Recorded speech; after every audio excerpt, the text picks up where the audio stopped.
Bonjour à tous et bienvenue sur notre chaîne dédiée aux entrepreneurs. Aujourd'hui, j'ai le plaisir d'accueillir David Comartin de Terraclion. Bonjour David. Bonjour Mathieu. Alors David, vous dirigez donc Terraclion, qui est une entreprise qui évolue dans le secteur médical et qui produit, si j'ai bien compris, une solution qui permet de traiter les tumeurs de manière non invasive. C'est bien ça?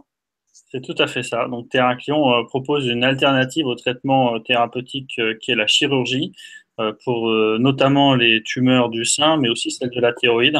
Et pour l'instant, les tumeurs bénignes, hein, nous allons juste là commencer la recherche dans le domaine cancéreux. Mais pour l'instant, nous avons une solution qui est un robot guidé par échographie qui va proposer une solution à base d'échographes de haute intensité qui vont point par point avec un effet qui est non invasif, c'est-à-dire qu'il ne va pas endommager ni la peau, ni les tissus entre la peau et le point focal. Et au point focal, dans un volume qui est gros comme la taille d'un grain de riz, on va détruire les cellules par phénomène de chaleur. Et donc, en détruisant les tumeurs point à point, on arrive à les nécroser au fur et à mesure du temps grâce à la réponse du système immunitaire.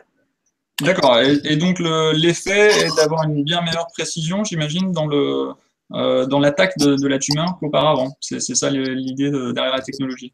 Alors bon, un scalpel, c'est très précis. Là, la grande différence par rapport à la chirurgie, c'est la non-invasivité. Ce traitement se fait en une seule fois, dans un milieu qui est non stérile, sans anesthésie générale, et dans une durée de traitement qui est de l'ordre de 15 minutes pour un nodule de 3 cm3 seulement. Donc c'est beaucoup plus rapide, c'est non-invasif, vous pouvez le faire, vous n'avez pas de congé pas de douleur après le traitement, vous retournez à une vie normale instantanément. Alors on a besoin d'une petite anesthésie locale pendant le traitement parce qu'il est vrai que la chaleur fait mal, hein, quand on détruit les tissus, c'est pas anodin quand même. D'accord? Mais c'est surtout beaucoup plus facile et beaucoup moins cher et une meilleure qualité par rapport aux conséquences, aux effets indésirables liés à la chirurgie, tels que la cicatrisation ou la cicatrice, qui sont connus de tous. Donc nos clients, ce sont principalement les chirurgiens, parce qu'aujourd'hui, ce sont eux qui traitent par chirurgie. Et donc, on s'adresse d'abord à eux pour leur proposer un système plus simple, plus rapide et aussi efficace en termes de réduction des symptômes liés à l'ablation thermique des nodules ou des tumeurs. Et ensuite, fort de développer et de valider ces deux indications avec des études scientifiques, aujourd'hui on en a plus de 9 publiées à ce jour, on s'adresse aux clients, je dirais, adjacents, qui sont à la fois les endocrinologues ou les médecins nucléaires pour les nodules thyroïdiens, ou les gynécologues ou les radiologues interventionnels, notamment pour les fibroadénomes du sein. D'accord. Alors justement, une question qui me vient à l'esprit, vous parlez des médecins qui peuvent être concernés par l'utilisation de cette technologie. Est-ce que c'est la règle en règle générale, on part du médecin pour arriver à l'hôpital, à la clinique et éventuellement aux autres parties prenantes? Comment ça fonctionne dans le secteur médical quand on a une offre comme la vôtre? Comment on l'a fait imprégner dans le secteur? D'abord, il faut convaincre un leader d'opinion qui a je dirais, une capacité d'influence au milieu de la société savante, alors notamment l'association de la thyroïde pour l'Europe ou pour la société des pathologies mammaires pour le sein. Et donc, il s'agit d'abord de convaincre le chirurgien. C'est lui qui a la responsabilité de traiter et en aucune manière, cette personne-là peut être contournée. Une fois que vous l'avez convaincu, après, il faut aller faire son pitch de vente auprès de la direction générale de l'hôpital. Il ne faut pas s'arrêter là, il faut aussi aller voir les associations de patientes, il faut créer un environnement et un écosystème qui soit favorable au recrutement, au traitement et à la connaissance de cette nouvelle technologie. Il faut aussi s'adresser aux organismes payeurs et c'est notamment ce que nous avons fait en Allemagne. On travaille en parfaite coordination avec les caisses d'assurance maladie. On est à ce jour à près de 20 remboursements qui couvrent un petit peu moins de 2 millions d'habitants en Allemagne. Et donc ce travail s'est fait à travers un travail itératif, si vous voulez, avec les acteurs, que ce soit académiques, privés, les caisses d'assurance maladie elles-mêmes, les associations des patients, puisque pour la thyroïde, c'est notamment le cas, le nombre de chirurgies est très important et souvent, c'est un peu un traitement très lourd par rapport à la pathologie elle-même qui crée des dysfonctionnements hormonaux importants, mais pour lesquels la chirurgie est compliquée, parfois risquée et nécessite plusieurs jours d'hospitalisation. D'accord. Alors, à vous entendre, j'ai vraiment l'impression de parler à un expert et ça m'amène à ma question suivante. Une belle transition. Quel est votre parcours? Vous êtes médecin. Qu'est-ce que vous avez fait comme parcours d'études et ensuite professionnellement pour arriver à être le dirigeant de Terraquilion aujourd'hui? Alors moi, je suis pas médecin, je suis ingénieur en télécommunication et en physique statistique de formation. D'accord? Je suis issu d'une famille de médecins, donc c'est vrai que la médecine me plaît et m'intéresse. Néanmoins, bon, moi, j'ai fait la plupart de mon parcours médical chez General Electric Healthcare, à la fois aux États-Unis et en France. Et donc, j'ai eu la chance d'évoluer dès mon plus jeune âge professionnel au contact des professionnels de santé, notamment des radiologues, des oncologues. Et j'ai eu la chance de participer à des innovations majeures dans le domaine de l'oncologie ou la cardiologie. Et donc, depuis 2 ans, j'ai eu la chance, à travers une connaissance à la fois du domaine, notamment du cancer du sein, puisque j'étais pendant 5 ans directeur général de l'activité mammographie chez General Electric, qui est une invention française, hein, une start-up française D'accord. en 2060. Euh, donc, je connaissais, si vous voulez, les acteurs majeurs de l'oncologie dans le sein. Et donc, j'ai été recruté par Trefoil Capital et par le président du conseil de surveillance pour prendre la suite des opérations à Terraquion en tant que directeur général après l'IPO, de façon à faire à accroître, si vous voulez, les ventes, à atteindre le but stratégique de démontrer qu'on avait une solution qui était vraiment créer un nouveau business, et puis de continuer à financer la société lors de son développement. D'accord. Alors, en parcourant votre site internet, dont d'ailleurs on mettra l'URL dans la description de la vidéo pour tous ceux que cela intéresse d'en savoir plus, j'ai remarqué qu'il y a des années de recherche et développement, de R&D. Alors, j'ai deux questions à vous soumettre sur ce point, ce qui pourra intéresser peut-être des gens qui nous regardent et qui veulent créer une boîte qui nécessitera un long parcours de recherche et développement. La première question, c'est comment on maintient la motivation soi-même et de ses équipes sur des durées longues comme ça de R&D. Et deuxièmement, quelles sont les sources de financement qu'on peut obtenir pour développer une telle entreprise? Alors, vous maintenez la motivation de vos équipes R&D en leur donnant un cap et une vision de ce que vous voulez accomplir. Les équipes de Terraquion, toutes n'étaient pas là à l'heure où je vous parle. Je crois qu'il n'y en avait qu'un qui était là à la création de l'entreprise. Ensuite, si vous voulez, le recrutement se fait comme dans une entreprise classique, c'est-à-dire qu'avec des besoins évoluants, vous recrutez des types d'ingénieurs différents. Maintenant, nous, aujourd'hui, on a 34 employés, on dépense plus de la moitié de nos frais de développement encore en recherche et en développement, et on recrute, et on a recruté jusqu'à pas très longtemps, des gens de grand talent, que ce soit dans l'équipe de recherche ou de développement, pour continuer à développer la société. Donc, si vous voulez, D'accord. dans la vie d'une société, si la technologie a été très longue à développer, mais elle est inhérente aux ultrasons de haute intensité, parce que c'est quelque chose d'excessivement complexe, qui s'apparente à une technologie aussi complexe ou plus complexe que des sonars militaires, pour vous donner un ordre de comparaison. D'accord. Euh, elle a nécessité du temps pour trouver, je dirais, le bon chemin clinique pour être vendu. Maintenant, pour motiver des équipes, ben, il y a toujours des développements importants à faire. Il faut les mettre en relation avec les leaders d'opinion. Nous, on développe encore une fois beaucoup d'argent et de temps à continuer à améliorer nos solutions, à envisager des traitements plus rapides, plus efficaces, dans d'autres types d'indications que les nodules de la thyroïde ou les tumeurs bénignes du sein. Et donc, c'est ça qui motive. Donc, il y a une évolution du scope du Voilà. projet au fur et à Après, mesure. il y a d'autres moyens de continuer à les intéresser. Il y a 2 ans, on a fait on a permis aux employés de Terraclion de venir au capital de Terraclion de façon assez importante. D'accord. Il y a de mémoire plus de 350 000 euros qui ont été enfin, que les employés ont souscrit auprès de l'actionnaire historique, et il y a pratiquement 60% des employés qui ont souscrit. Et donc, les faire participer au capital, je pense que c'est essentiel. Tout le monde ici considère que Terraclion, ils font partie du bateau, c'est leur société, et c'est ce qui fait l'intérêt aussi d'une société comme celle-là. C'est-à-dire que c'est non seulement une équipe de talent, mais aussi une équipe extrêmement motivée pour continuer à améliorer la solution d'ultrasons de haute intensité et de faire de l'écothérapie une réelle alternative à la chirurgie. Et ce, pas seulement pour les indications d'aujourd'hui, mais pour d'autres idées qui seront à définir et à valider ultérieurement. Après, vous me posez la question sur le financement. Oui, Je dirais qu'aujourd'hui, Truffle Capital et le groupe G1J, qui est un groupe de financement, d'amorçage, ont eu la gentillesse et ont fait l'honneur de faire confiance à François Lacoste dans son idée de faire des issues de façon extra-corporelle. Et si vous voulez, ce sont grâce à des entrepreneurs et à des voies de financement comme cela, et je pense qu'on peut leur en être reconnaissant, que des idées aussi complexes et aussi folles soient-elles, telles que je vais remplacer la chirurgie alors que ça fait plus de 5000 ans qu'on découpe les gens pour les traiter, on va dire bah maintenant on va pas les découper, on va les traiter par ultrasons en regardant un robot fonctionner. C'est quand même très très très novateur.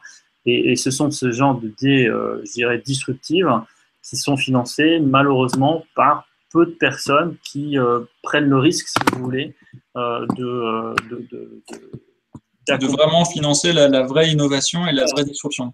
Voilà. Et d'avoir des gens qui seront là à la fois quand ça va bien et surtout quand c'est plus dur, et de vous aider avec leurs réflexes d'entrepreneurs, leur carnet d'adresse de financiers. Et c'est pas qu'on manque d'argent en France et dans le monde, c'est qu'on manque de gens qui sont capables de prendre des risques là seuls, parce que ce sont des décisions compliquées à prendre et que souvent, malheureusement, chez les financiers, vous avez affaire à des gens qui sont beaucoup plus financiers qu'entrepreneurs ou connaisseurs de la chose. Si je regarde à la fois Truffle Capital et G1J, et bien Philippe Pouletti est médecin, il est entrepreneur, et la personne de G1J, elle vient de chez Curie, elle a un doctorat en immunologie. Donc, si vous voulez, c'est parce que ce sont des gens qui connaissent la science, qui connaissent l'environnement dans lequel on évolue, qui ont permis d'investir dans Terrain Client. Et c'est souvent le goût de la prise de risque aussi, si j'entends bien. Vous pensez que c'est quelque chose qui existe plus aux États-Unis, par exemple, qu'en France? C'est la prise de risque de la part des... Je pense qu'aux États-Unis, effectivement, il y a un plus grand appétit, et encore en Chine, encore plus, sur une prise de risque, sur des idées novatrices. Après, il y a un défaut culturel qui fait qu'en France, les investisseurs sont plutôt amenés à investir tous ensemble au même moment, ce qui ne sert pas forcément à grand-chose. Et les fonds d'amorçage qui permettent d'investir dans des petites idées comme Terrain Client, il n'y en a pas beaucoup de gens qui sont capables de faire ça. Alors, vous avez le crowdfunding qui, je pense, est une très bonne solution. Moi, je ne l'ai pas vécu personnellement, hein, donc je suis arrivé trop tard, mais je pense que ça peut être des solutions intéressantes.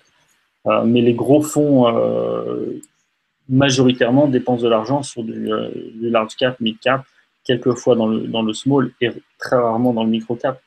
Nous, on a eu la chance d'avoir une subvention de la branche Oseo, hein, qui est la BPI maintenant, qui nous a aidé considérablement dans la R&D. Mais c'était, par rapport à la quantité d'argent dépensé, par exemple, à la BPI, je crois que c'est une infime proportion de ce qui existe.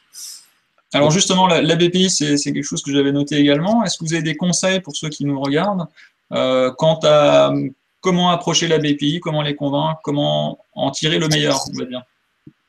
Moi, je peux vous parler de la relation qu'on a avec Oseo. Je pense que Madame Tanière, qui est la personne qui s'occupe de ce fonds chez nous, est quelqu'un d'extrêmement fidèle. On a une bonne relation avec elle.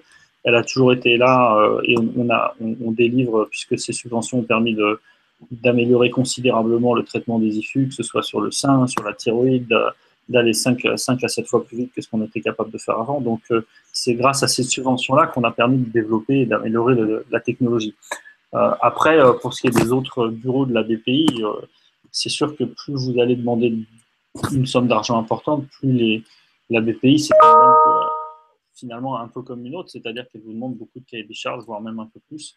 D'accord. C'est parfois plus simple d'aller chercher de l'argent là où vous avez une histoire crédible. Et en France, comme vous le savez, les remboursements sont très longs à obtenir. Et aujourd'hui, on est beaucoup plus développé, notamment en Allemagne et potentiellement en Chine. Et donc aujourd'hui, nos actionnaires que nous avons été chercher en dehors de la France, ce sont des actionnaires allemands et chinois. D'accord. Si je lis entre les lignes, la BPI, c'est un peu plus bureaucratique et moins rapide pour obtenir des réponses et des financements que des investisseurs privés. Je ne sais pas si l'adjectif est exact, mais ça reste plus compliqué. Et quand vous êtes dirigeant d'une société, vous avez un temps imparti qui vous oblige à ne pas faire que des relations investisseurs. D'accord, ok. Et aussi de vos clients et de vos équipes de vos employés.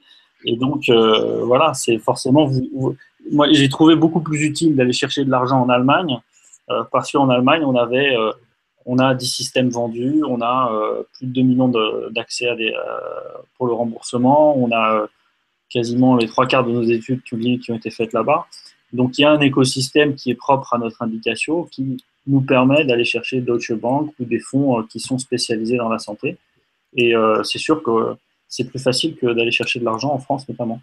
D'accord. Alors, vous parlez de l'Allemagne, justement, une autre transition. Quels sont les projets de développement pour les années qui viennent pour Terraquilion? L'international, d'autres, vous en avez parlé peut-être d'autres applications de la technologie? Quels sont les projets, si vous pouvez nous en parler, bien entendu?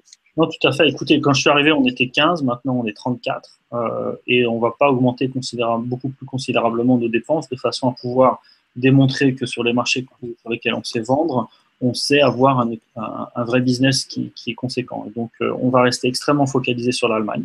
D'accord. Aujourd'hui, on a 50% de notre base installée commerciale qui est en Allemagne. On va continuer à dépenser plus de 50% de nos ressources propres pour développer le marché allemand parce que on pense qu'on peut encore vendre beaucoup et démontrer qu'on a une couverture quasiment nationale sur l'entière partie de nos indications. Après, on va continuer à regarder les marchés adjacents tels que l'Angleterre, l'Italie, la France. On a été les premières sociétés ou la première société à déposer le forfait innovation. Si jamais on pouvait avoir un accès au marché français, on en serait ravis, et surtout pour les femmes françaises qui pourraient avoir accès à une technologie non invasive pour les tumeurs du sein et de la thyroïde. Mais si vous voulez, l'avenir de Terraquilion en termes de business est ailleurs. En termes de marché, si vous regardez en termes d'indication ou en termes de volume, les gros marchés, ce sont la Chine et ensuite les États-Unis. Et en volume, c'est d'abord les États-Unis. Et donc, nous avons commencé à préparer ces deux marchés. Ça fait 2 ans qu'on est aux États-Unis avec un système d'investigation à l'université de Charlottesville. Nous avons reçu au mois d'août l'approbation de la FDA pour commencer notre essai clinique sans demande de modification. Donc pour nous, ça sera une étude de 100 patientes sur 3 centres aux États-Unis avec l'apport de 2 sites en Europe. Et donc on est assez confiant pour traiter la première patiente au sein de cette étude prospective d'ici la fin de l'année, ce qui nous permettrait d'accéder au marché américain d'ici 1 an et demi. Et c'est un marché considérable. Ça nous permettra aussi, je pense, d'être plus connus des différents acteurs, tant financement qu'éventuels partenaires aux États-Unis, dès lors que notre système sera approuvé aux États-Unis. Bon, après, c'est quand même un secret de polichinelle dans la santé. Quand vous avez un label FDA, vous êtes quand même largement plus reconnu dans le monde entier, donc ça devrait aider partout ailleurs. D'accord. Après, pour ce qui est de la Chine, aujourd'hui, nous avons déjà la chance d'avoir notre actionnaire numéro 2, qui est un acteur de la santé chinois, qui est un des spécialistes du foie, à la fois dans le traitement de la fibrose et dans le remplacement de la biopsie du foie avec une technologie qui a été acquise d'ailleurs en France. EcoSense a été acheté il y a plus de 6 ans par Forward Science. Et donc, voilà, on a un actionnaire qui peut nous conseiller pour déterminer quel serait le meilleur partenaire en Chine pour avoir un véhicule, je dirais, de mise sur le marché sur place. C'est un marché, juste pour vous donner un ordre de grandeur, la thyroïde, c'est 150 000 actes de chirurgicaux et d'iode radioactif par an. En Chine, c'est 1 million de procédures par an avec plus de 50 millions de personnes diagnostiquées avec des problèmes de thyroïde qui ne sont pas traités. Donc c'est un marché qui est exponentiellement plus grand avec des problèmes de santé publique qui sont à la fois liés à la ruralité de la population et à l'incidence de la pollution sur les villes chinoises qui font un véritable fléau que des problèmes de thyroïde. Donc il y a un vrai enjeu de santé publique sur place. Et donc, nous avons un de nos meilleurs sites qui est à l'université de Hong Kong, à l'université de Queen Mary, dont l'investigateur principal est un professeur de chirurgie, Brian Lang, qui est quelqu'un d'éminemment à la fois compétent et sympathique. Et donc, grâce à lui, nous avons une tête de pont avec la filiale de Hong Kong pour nous permettre d'accéder encore plus vite au marché chinois. D'accord. Et dans le cadre de ce développement US, Chine, est-ce que vous avez un appel à passer auprès des gens qui nous regardent? Est-ce que vous cherchez des partenaires, des relais de communication? Est-ce qu'il y a quelque chose sur lequel vous êtes en recherche actuellement? Terraquilion est une société publique cotée, donc on est toujours intéressé par faire connaître notre solution et faire en sorte que les gens soient intéressés d'être investisseurs. Moi-même, je suis un investisseur, j'ai investi 2 fois. Mon père est investisseur, il a investi 3 fois. Et donc, c'est important de convaincre le maximum de personnes pour continuer à développer l'écothérapie. On vient de faire une levée de fonds, on vient de lever 10 millions d'euros pendant l'été, ce qui n'était pas une mince affaire entre l'été et le Brexit. Croyez-moi, il n'y a pas beaucoup d'opérations financières qui sont arrivées à terme. Donc, on est assez content. On a fait, comme on pourrait dire, si vous voulez, le plein pour développer à la fois notre accès au marché US avec le financement de l'étude clinique qui vient d'être approuvée, et aussi pour sérieusement regarder la façon optimale d'accéder au marché chinois. Après, voilà, ça dépend aussi des résultats. Si on veut aller plus vite, ben, il faut un peu plus d'argent. S'il faut développer d'autres indications, notamment là, on va commencer la recherche dans le cancer de la thyroïde et le cancer du sein. Si on a des résultats positifs sur des phases 1, on va certainement chercher à accélérer les choses. Donc, on est toujours à l'écoute de nouveaux investisseurs, de nouveaux partenaires. Notre but est vraiment très simple, c'est de proposer aux plus de femmes dans le monde entier une alternative à la chirurgie du sein et de la thyroïde pour commencer, et plus peut-être demain. Ok, parfait. Bien, j'en profite pour vous remercier d'inventer la médecine du futur. Merci pour ça. Et merci aussi pour votre participation aujourd'hui, David. C'était donc David Comartin de Theraclion. Merci, David. Merci, Mathieu. Bonne journée. Au revoir. Merci. Et j'en profite pour vous inviter donc à suivre notre chaîne YouTube en cliquant sur le petit bouton rouge subscribe pour voir d'autres interviews comme celle-ci. À très bientôt. Merci.